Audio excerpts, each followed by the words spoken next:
ఉన్నాడు, కలగంట ఉన్నాడు.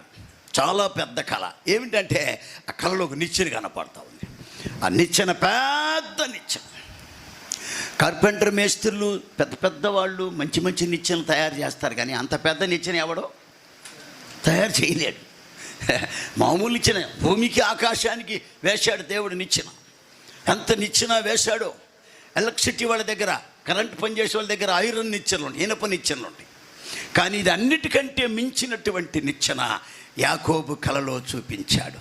నిచ్చెన అనేది దాని భావన ఏంటంటే, నిచ్చెన ప్రభు అయిన యేసుక్రీస్తు వారికి సాదృశ్యం. హల్లెలూయా, హల్లెలూయా. పరలోకానికి భూలోకానికి నిచ్చెనగా వచ్చాడు యేసయ్య.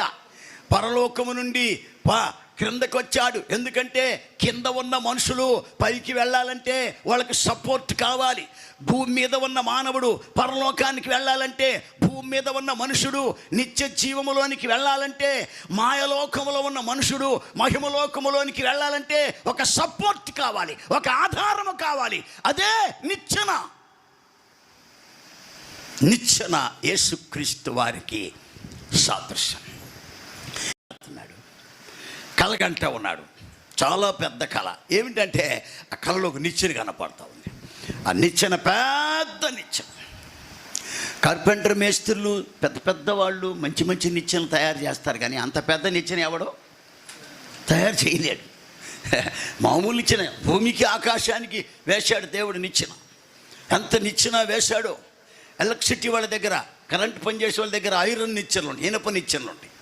కానీ ఇది అన్నిటికంటే మించినటువంటి నిచ్చెన యాకోబు కలలో చూపించాడు. నిచ్చెన అనేది దాని భావన ఏంటంటే, నిచ్చెన ప్రభు అయిన యేసుక్రీస్తు వారికి సాదృశ్యం. హల్లెలూయా, హల్లెలూయా. పరలోకానికి భూలోకానికి నిచ్చెనగా వచ్చాడు యేసయ్య. పరలోకము నుండి క్రిందకు వచ్చాడు. ఎందుకంటే కింద ఉన్న మనుషులు పైకి వెళ్ళాలంటే వాళ్ళకి సపోర్ట్ కావాలి. భూమి మీద ఉన్న మానవుడు పరలోకానికి వెళ్ళాలంటే, భూమి మీద ఉన్న మనుషుడు నిత్య జీవములోనికి వెళ్ళాలంటే, మాయలోకములో ఉన్న మనుషుడు మహిమలోకములోనికి వెళ్ళాలంటే ఒక సపోర్ట్ కావాలి, ఒక ఆధారము కావాలి. అదే నిచ్చెన.